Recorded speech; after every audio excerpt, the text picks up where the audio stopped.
그다음에 건지법이 이제 예외가 하나가 있습니다. 뭐가 있냐면 주택과 예를 들어서 주택으로 쓰는 게 그 300세대 미만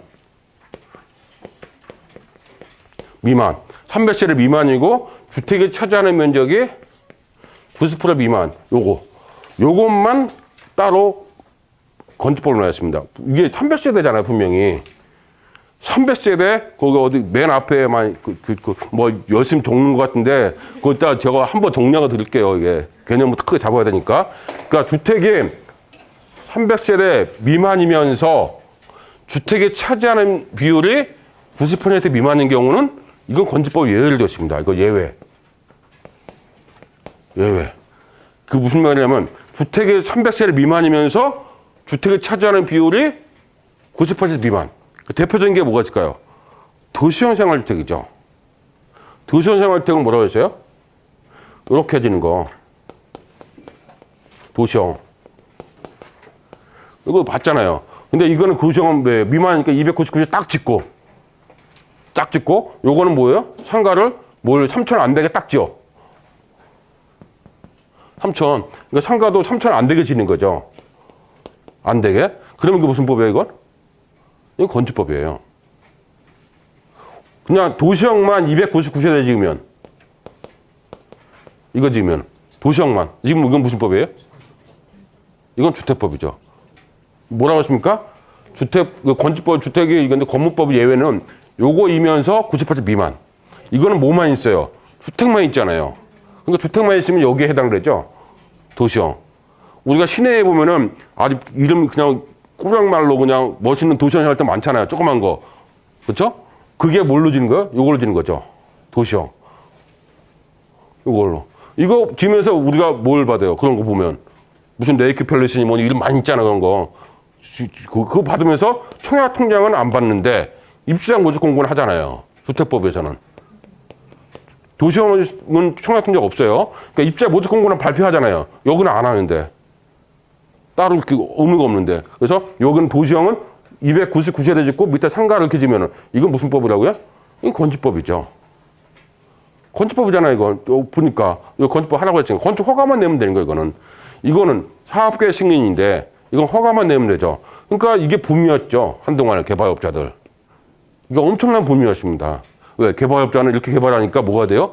돈도 안 들고 뭐 건축 허가만 받으면 되고 주택법하고 건축법 허가하고 또 뭔 차이가 있냐면 주택법은 완벽한 법이라고 했잖아요. 복리시설, 부대시설 다 있어야 돼요. 주택법은. 그러니까 어린이시설, 노인전이 뭐 다 있어야 돼. 이 건축법은 그런 게 없어도 돼요. 그러니까 도시형 생활터 이렇게 지으면은 부대시설, 복리시설 필요 없으니까 얼마나 심플하기가 좋아. 그러니까 너도나도 뭐 했어요? 시행사들이. 다 이거 했잖아요. 돈 되니까. 왜? 부대시설, 뭐 복리시설, 어린이시설 다 필요 없다고요. 뭐만 지으면 돼? 이것만 지으면 되죠. 이거 있죠? 그러면 이제 이렇게 이런 거 있고, 그러니까 또 이런 것도 있잖아요. 299세대죠. 용도는 다 찾아먹는 거죠. 다 하다가 그래도 용도이 남어. 그럼 뭘 지어요? 오피스텔은 29호만 지어. 그것도 남어. 1, 2층은. 뭐 2, 3층은? 그 밑에 1층은 상가 놓쳐. 그렇잖아요. 요거는 오피스텔은 몇 개만 넣었다고요? 29호. 그렇죠? 이거는 뭐예요? 주택을 차지하면 299까지 상가까지 넣으니까 이거는 뭐예요? 3천이 안 돼. 그럼 이거 뭐 무슨 법? 건축법을 지은 거예요, 이거. 이거 건축법을 지는 거죠. 그렇죠? 이렇게 건축법을 짓고 뭐가 돼요? 그러니까 이런 거 건축법을 짓는다는 얘기는 뭐예요? 뭐가 불안하다는 거예요? 이게 불안한 거예요. 분양이 안 되면. 시행사가 있는 거죠. 물론 이제 보증받고 뭐 하는 거 하는 데도 있지만 기본 태생한 게 뭐라고 이게 건축법이죠. 근데 만약에 이게 300세 미만인데 요게 300세대 넘어 400세대 지었어. 그게 우리는 뭐라고 해요? 주상복합. 이건 주상복합이죠. 그 얘기는 주상복합은 뭘 해야 돼요? 그건 청약 받아야 돼요. 왜? 이거니까. 주택법이니까. 그건 청약 받아야 되는 거죠. 그러니까 출발부터 이런 경우 굉장히 많은 거죠, 이렇게. 그러니까 출발부터 다르잖아요. 요것만 뭐라고요? 예외죠. 그렇죠? 이런 거. 그러니까 요즘에 상가가 이제 분양이 잘 안 되니까 요즘에 뭔 상가가 많이 짓냐면 그 위에는 잘 안 지어지니까 분양 안 되잖아요. 3층부터.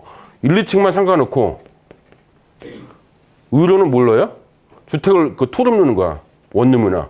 이런 거 요즘 많이 보이지 않아요? 이런 거 많이 보이잖아요. 투룸은 왜 짓고, 투룸. 쓰리룸은 안 나가요. 원룸도 또 공실이 많아요. 투룸은 잘 나가죠? 그냥 투룸은 되면 신혼부부라도 살 수 있으니까. 그러니까 이런 거 많이 보였을 거예요. 이게 무슨 법이에요? 이게 건축법이에요. 건축법으로 짓는 거. 왜? 이거 50세대 안 됐죠? 안 되게 짓고 일부러. 이거 창가를 이렇게 면적도 조그맣게 짓고. 개발 수행사는 이런 거를 연구하는 거예요. 이렇게 계속. 건축법으로 하는 게. 왜? 그러니까 수행사는 뭐예요? 내가 땅은 있어. 그런 말 많이 듣잖아요. 땅이 10억이야. 땅이 10억이야, 땅이. 10억이에요. 그럼 계약금은 얼마 해줘요? 1억을 쳐. 그렇죠? 그러면 이제 왜 1억을 친 거야? 그 다음에 땅 팔 때 뭐라고 해요? 안 팔자. 이거는 6개월 후에 주겠습니다. 아니면 뭐라고 해요? 그 1년 후에 잔금 주겠습니다. 그러고서 뭐 한다고? 대신 내한테 허가만 내주세요. 건축허가. 그러면서 허가 난 거 동시에 뭐라고 해요? 분양 시작하는 거야. 뭐 하기 위해서? 땅값 줄이기 위해서. 9억을 벌기 위해서. 9억이 벌렸어. 그럼 뭐가 되는 거예요? 땅값 줄이고 소유권 넘어오는 거죠. 건축주 명의 변경은 원래는 누구였는데 A라는 사람인데 내가 이제 땅을 계약했어요. 땅을 계약했어. 그러니까 A가 땅 주인인데 내가 계약을 했다고요. 10억짜리 땅이에요. 그럼 내가 1억을 가지고 얘 줘. 그러면서 뭘 해줘요? 허가만 받으세요. 근데 허가 받으면 얘는 안 돼. 땅값도 안 치는데 안 됐으니까 명의 못 줄 거 아니에요. 허가권만 얘가 받고 다 갖고 있는 거야. 그렇죠? 그 다음 대신 뭘 조건을 해요? 내가 분양만 해주게 해주세요. 6개월간 해준다. 그러면 이제 분양을 했어요. 근데 아까처럼 옆에 있는 상가가 5천이야. 난 4천으로 해볼까? 그냥 팔려. 팔리면 어떻게 된다고? 땅값 주고 가져오는 거야. 그러고 나서 뭐 해야 돼요? 그냥 분양되면 뭐 해야 돼요? 오르는 거죠. 돈 됐으니까 이제. 그렇게 얘기가 맞아 떨어지면 돈 버는 거죠. 이게 뭐예요? 이게 시행사죠. 거기다가 이제 완전 집주 끝날 때까지 하면 뭐가 돼요? 이게 디벨로퍼가 되는 거고. 그러니까 1억으로 몇십 번다는 얘기가 말 돼야 안 돼요? 되는 거예요, 이거. 이게. 그러니까 디벨로퍼 사람은 많이 관심 갖는 것이 뭐예요? 이런 케이스 갖는 거잖아요. 근데 요즘엔 점점 힘든 게 왜 힘든 줄 알아요? 이 사람이 똑똑해졌어. 이제. 예전에는 솔직히 말하면 이 사람 몰랐거든요? 요즘에는 이 사람이 똑똑해져가지고 상당히 힘들어요, 이거.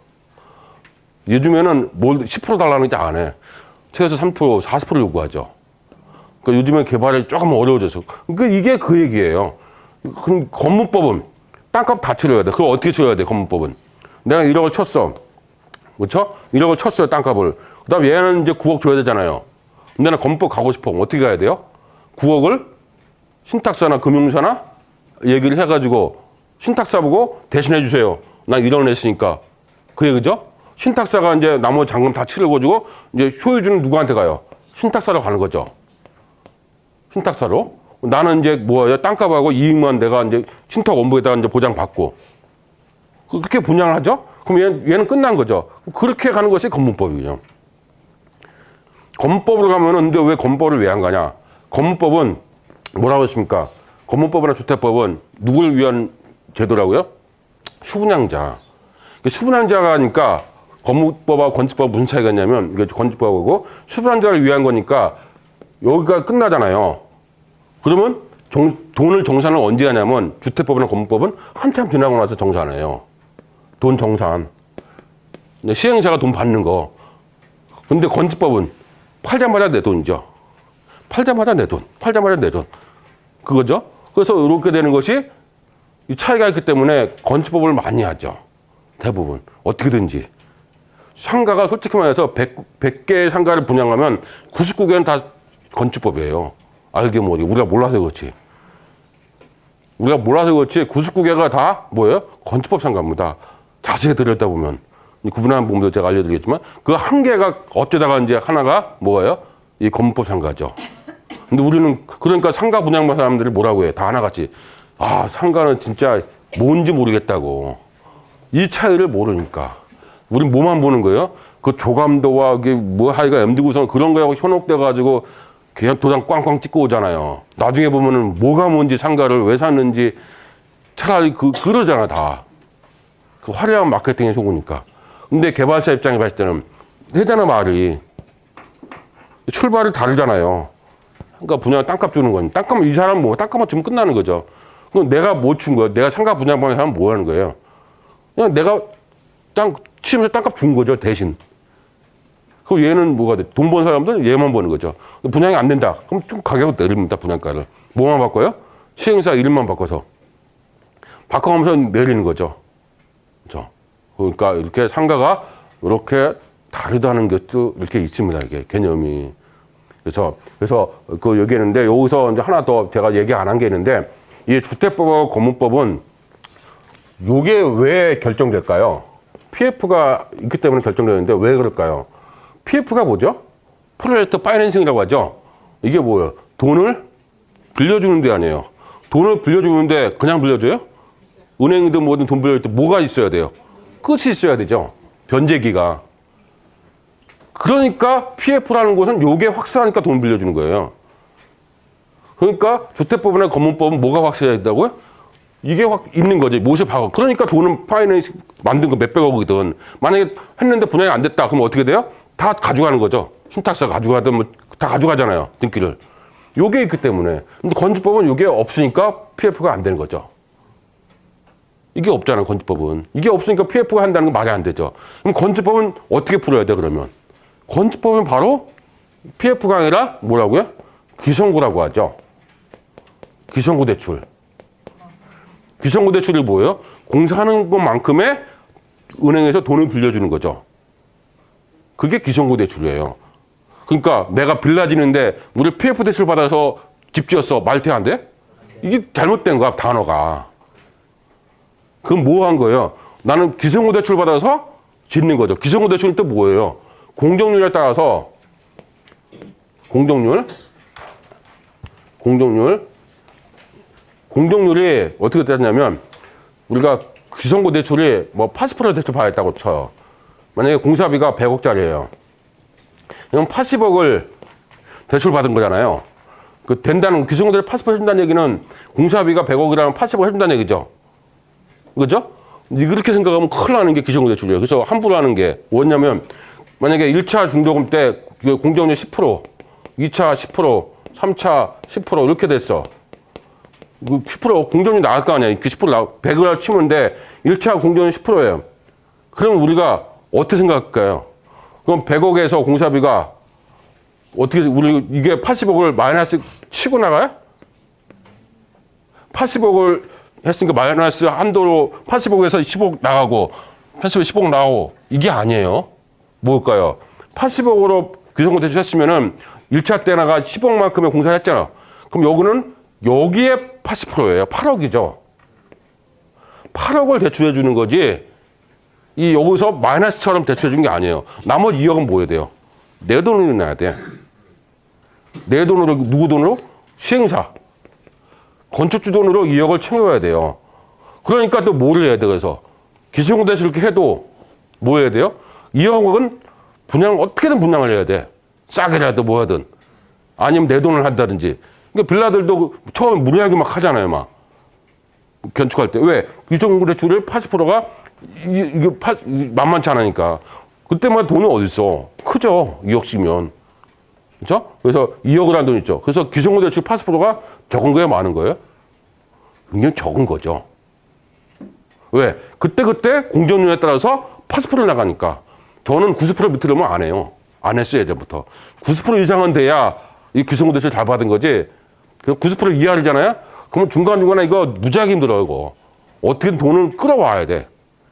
90%야 돼요. 옛날에는 100%, 105%까지 해줬어요. 이건 옛날 얘기고, 이제. 옛날에는 105%, 110%는 그 돈이 남았어. 막 공사 지어도. 근데 지금은 이렇게 해준 데 없어요. 그렇죠? 그러니까 기성구 대출은 뭐 한다고요? 이렇게 받으면은 최대한 90%. 저는 그냥 지금은 이제 뭐 조금 옛날 얘기 됐지만 직원들한테 뭐예요? 전국에 있는 2금융권, 3금융권, 캐피탈리몬 있죠? 다 전화라고 해요. 기성구 대출 얼마 나오는지. 뭐 해남에도 어쨌든 다. 그래서 제일 싼 데가 나와. 90%까지 해준대. 그럼 무조건 찾으러 가. 그럼 얼마 해준다고요? 90% 해준대. 그럼 합시다. 이자가 중요한 게 아니야. 이자는 왜 해야 돼요? 이자가 중요한 건 아니지. 이자가 15%는 상관없어. 90% 준다는 얘기는 뭐예요? 공사를 지을 수 있는 거죠. 이자는 뭐 해야 돼요? 솔직히 말해서. 뭐 돼요? 이자는 연체되면 나중에 대물로 주면 돼, 은행. 대물로. 그러니까 이자가 중요한 게 아니에요. PF가 기성구 대출이. 뭐가 중요한 거예요? 무조건 많이 받아야 돼. 90%. 그러니까 예전은 100%, 105% 받았다고요. 막. 그래서 전국에 있는 300군데, 500군데 은행을 다 전화해요. 그냥 직원이. 매일같이 전화하는 거죠. 90% 이하짜리는 다 자르고 찾는 거죠. 그래서 해주는 데 있다. 무조건 가. 계약서 쓰고. 그러니까 우리가 빌라 같은 거 분양하는 거 보면은 저 땅끝 마을 무슨 은행에서 많이 나오잖아요. 뭐 가까운 은행도 많은데 왜 엉뚱한 데서 대출 많이 받아오는지. 그게 왜? 전화해서 많이 주는 데로 가야 되기 때문에. 그게 기성구 대출이에요. 기성구에 따라서 주는 거죠. 여기다가 또 뭐가 돼요? 전세면적 그게 85제곱미터 이상일 때는 32평. 이때는 부가세가 있어요. 요거보다 작은 거는 부가세가 없어. 그러니까 제일 처음에 개발하신 분은 제일 만만한 게 뭐예요? 연립주택, 투룸짜리. 제일 만만해요. 부가세가 없기 때문에. 부가세 때 뭐 해야 돼요? 이거 여기다가 11억, 여기 10억이면 11억을 준비해야 돼. 1억을 더 준비해. 물론 환급을 받아. 근데 그 1억이 그 순간은 얼마나 큰데, 이게. 그러니까, 근데 85제곱미터 이하는, 그거는 전부 다 뭐예요? 부가세가 없어. 그냥 그대로만 주시면 돼요. 부가세는 기성구 대출 안 해줍니다. 세금이기 때문에. 부가세는 기성구 대출이 안 포함된다고요. 기성구 대출이 포함되지 않는다고요. 그러니까 그때그때 돈을 만들어야 되니까 만만치 않죠. 그러니까 처음에 디벨로퍼 하신 분은 제일 먼저 도전하는 게 뭐예요? 투룸. 제일 먼저 도전하는 투룸은 뭐가 없기 때문에? 부가세가 없기 때문에. 그죠? 분양도 되고. 그래서, 이런 개념도 있습니다, 이게. 상가 같은 경우도 이렇게 있고. 그래서, 이 기성구 대출하고 PF 대출하고 먼저 차이를 먼저 봤는데, 기성구 대출은 어디에 있다? 건축법에 있는 거고요. 그쵸? 그 다음에 이제 PF는 어디에 있다고요? 건법이나 주택법에 있는 거예요. 그러니까 PF가 왜 있는 거예요? 돈을 만들어주는가? 어떻게 해서 만들어주시는 거예요? 이것 때문에 만들어주시는 거죠. 사용 시민 때문에. 이게 없으면은 돈을 안 만들어줍니다. 돈 안 만들어주죠. 이게 PF라는 게. 그래서 요것 때문에 만들어주는 거죠. 그렇죠? 그럼 이 건축법, 건물법, 주택법의 차이를 분명히 알아야 우리가 나오는 이 결과물에 대해서 구분할 수가 있어요. 요게 구분이 안 되면 어렵죠.